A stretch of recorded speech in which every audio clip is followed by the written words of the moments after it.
ইমাম সাহেব তাশাহুদ পড়তেছেন, একটু সহি শুদ্ধ করে।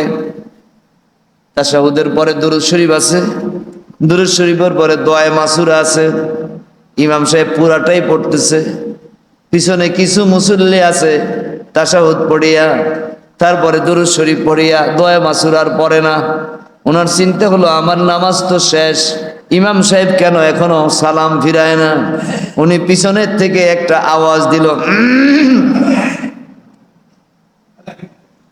করেনি এরকম? যেই মুসল্লি ইমামকে সংকেত দিবে তাড়াতাড়ি সালাম ফিরানোর জন্য, ওই মুসল্লির নামাজ শেষ হয়ে যাবে, তার নামাজটা কিন্তু হবে না। আপনি নামাজে দাঁড়াইছেন, একজন আপনার বাড়ির বাইরে থেকে ডাকতেছে, তার ডাকে সাড়া দেওয়ার কেউ নাই। নামাজের মধ্যে দাঁড়ায়া মুসল্লি নামাজরত অবস্থায় গলা খাকড় দেয়, বুঝায় আমি কিন্তু ঘরে আসি, আপনি থাকেন, আমি ঘরে এরকম আসি কিনা? উনি বাজার করতে পারে, কাজ করতে পারে, সব কিছু করতে পারে, মসজিদে আইলে মাজা ব্যথায় ধরে। আসেনি এরকম? এই মসজিদের বারিন্দাটা ফাড়া দিলে মাজাটা বেয়া হয়ে যায়, বেয়া হইয়া এখন আর উনি সোজা হইতেও পারে না, বইতে বইতে উনি বান করে, আমি বসতেও পারি না, কিছুই করতে পারি না। এর আগে দোকানের মাইসেদ বইয়া চা খাইছে প্রায় 5 কাপ, হাঁটতে পারে, বাজার করতে সব ঠিক আছে, মসজিদটা আইলে চেয়ার ছাড়া চলে না। একাগ্রতার সাথে আল্লাহকে ভয় করে নামাজ পড়তে হবে। আল্লাহ বলেন, قد أفلح المؤمنون الذين هم في صلاتهم خاشعون।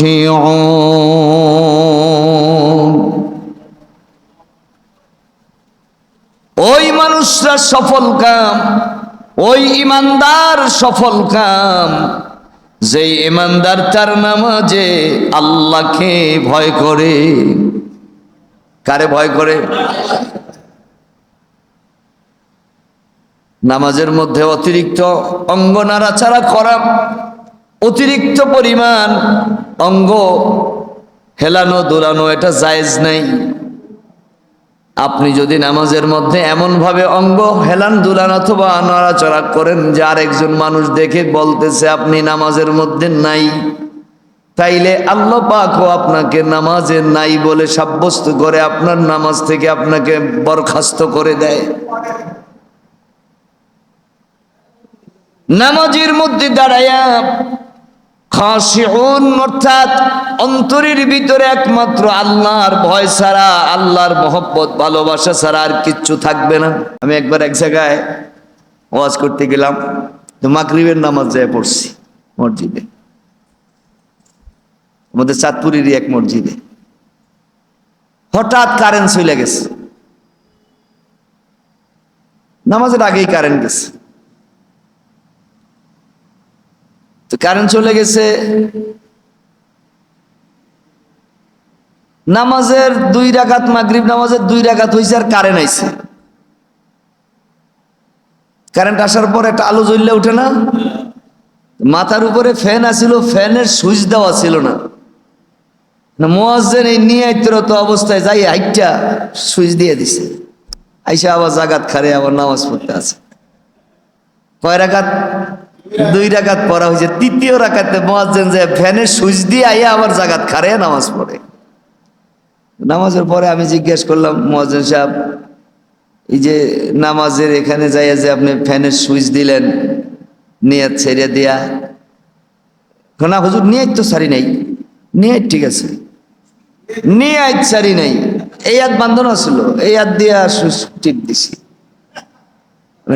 আপনারে এই নামাজের মধ্যে যাইয়া সুইচ টিপ দিতে অনুমতি দিছে কেডা? আমি কি আবার নামাজ দৌড়াইয়া পড়েন? নামাজ না কা, হায় হায় হুজুরও এরকম জীবনে কতবার করছি, একজন মাইসেও তো আমার ডাক দিল না। আরো করছে বহুত, কিন্তু কেউ তারে ডাক দেয় নাই। দেখেন না জানার কারণে কত সমস্যা, তাই না? বেডিগো নামাজের মধ্যে বড় ভেজাল। বেডিগো নামাজ আপনারা বাড়িতে যাই বেডিগো বলবেন নামাজটা যেন একটা সুন্দর করে পড়ে। হ্যাঁ, বেড়ির তরকারি সরে দুধ জাল দিয়ে ধুয়ে আইসা নামাজের মধ্যে খাড়াইছে, মন রয়েছে দুধের দিকে, কোন সময় যেন উতরে ভরিয়া যায়, ঠিক নেই? দানও রোদ দেয়, দান রোদ দিয়া নামাজে দাঁড়ায়, টোডাটা লম্বা একটা টোডা লইয়া ওনার ফাও পর্যন্ত আইনে রাখে। এক রাখাত হইছে, আর এখন দেখে মুরগার কতকত আওয়াজ শোনা যায়, ধান খাইতে আছে, একটু আর চোখকে চাইতে আছে যে মুরগা যেগুলো আইছে এদিকে আমার বাড়ির মুরগা, আমগো মুরগা না আরেকজনের। নামাজও পড়ে, দেহে আরেকজনের মুরগা। টোটার মধ্যে একটা হরা দিয়ে হুস, টোটার মধ্যে একটা হরা দিছে, দিলে টোটা টুর উঠছে না, হুস করছে আর মুরগা বেগুলা গেছে গিয়া। উনি নামাজ পড়ছে, হয়েছে নি? হ্যাঁ, ভাই যে বলবেন যে নামাজ সঠিক মতো তাইলে সব হবে কয় গুণ? 700 গুণ। আর নচেত সওয়াবের আশা করা যায় না।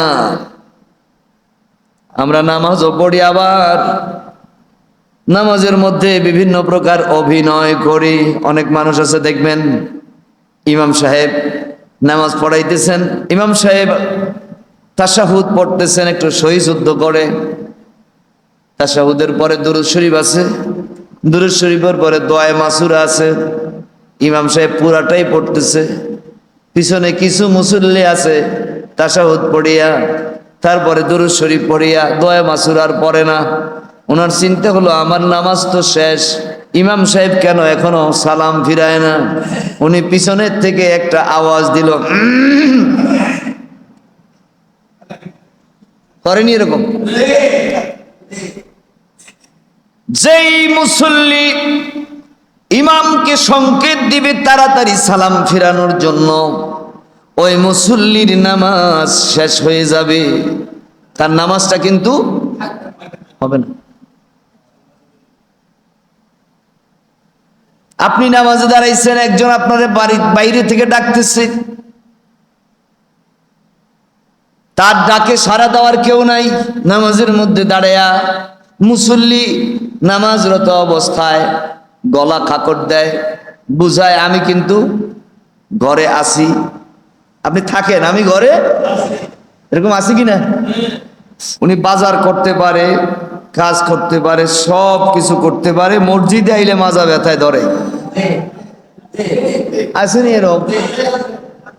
মসজিদের বারিন্দাটা ফাড়া দিলে মাজাটা বেয়া হয়ে যায়, বেয়া হইয়া এখন আর উনি সোজা হইতেও পারে না, বইতে উনি বান করে, আমি বসতেও পারি না, কিছুই করতে পারি না।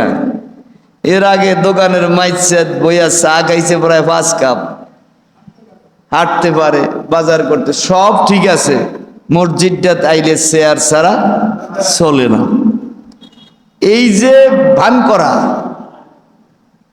যেটা প্রয়োজন নাই, এটা উনি একটু রিল্যাক্স অনুভব। আচ্ছা বলেন তো ভাই, আপনারে আল্লাহ হাত দিচ্ছে কি ভাত খাওয়ার জন্য, তাই না?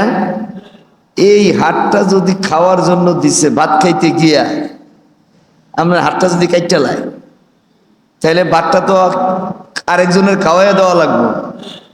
আপনার ওয়াইফ চিন্তা করলো যে একটা চামচ লইয়া লাইরা সাইরা চামচ দিয়ে ওনারা ভাত খাওয়াইয়া দিই। খাইছেন নি জীবনে কেউ চামচ দিয়ে দুগা ভাত খাইয়া চাইেন? কোনো মজা নাই, আসেনি? আসেনি? হাত দিয়া খাইলে যেই মজা, এই মজা কি চামচ দিয়ে হইব?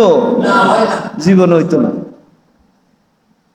আপনারে আল্লাহ যে রুকু সেজদার সুযোগ দিছেন, এই রুকু সেজদা করলে নামাজে যেই তৃপ্তি আসবে, চেয়ারে বৈশা বৈশা এই নামাজের এই ভান কইরা কইরা রুকু সেজদা দিলে কি সেই মজা আছে? মোটেই মজা না।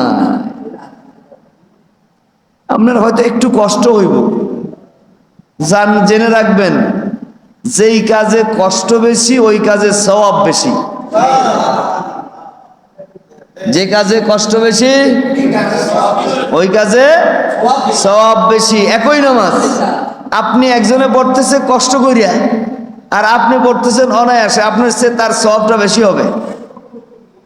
কারণ আল্লাহ তো বলছেন আমলের আমলের প্রতিদান আল্লাহ পাক 700 গুণ পর্যন্ত বাড়ায় দেয়। কত গুণ?